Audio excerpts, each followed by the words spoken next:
Padayon ng pagtabang sa DSWD Field Office 7 sa mga naapektuhan sa pagbuto sa Mount Canlaon, labi na ang mga bakwit na temporaryo nagpuyo sa mga evacuation centers.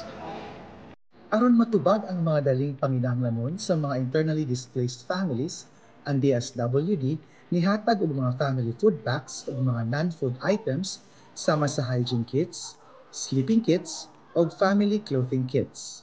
Ang DSWD nakipagtambayayon sa lokal nga panggamhanan sa Canlaon sa pagdumala sa mga nagkalain-laing evacuation centers sa maong syudad.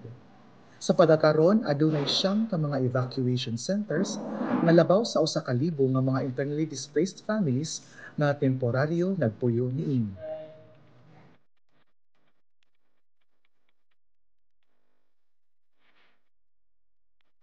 Alang sa dugong kasayuran, bisitahang official social media page sa DSWD Field Office 7. Kini si Kerwin Macopia, alang sa DSWD Central Visayas Update. DSWD